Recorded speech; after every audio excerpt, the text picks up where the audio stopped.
книжен труд. Само добри неща.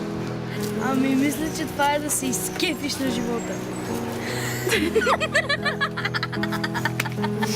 Прямо дефекцията върху. Знаеш какво ми направи впечатление? Моето дете учи в Италия и българин, естествено, с българско име Радослав.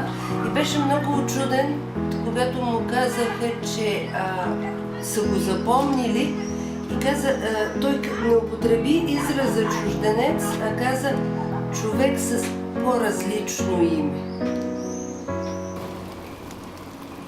Аз говоря за тая обикновената мравка, където я виждаме всеки ден в живота си. Народната поговорка е каква? Има две поговорки за този случай. Вие ще цитирате ли някой?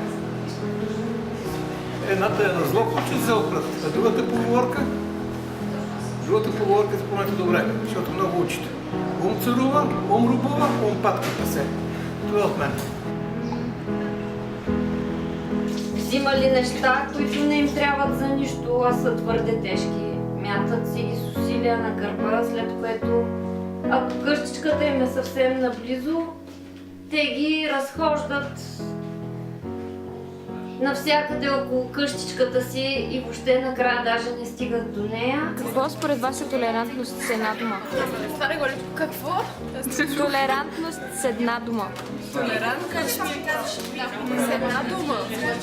Може да е много странна тази дума.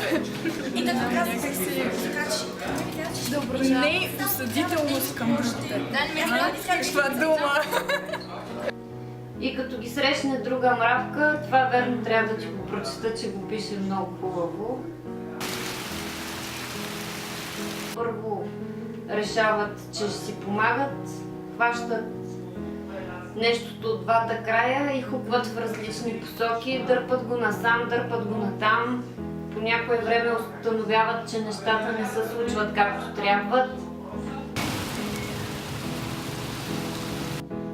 Говорят си, не стигат до извод кое е грешно, пак го хващат, пак се дърпат, после спират и почват да решават проблема с бой.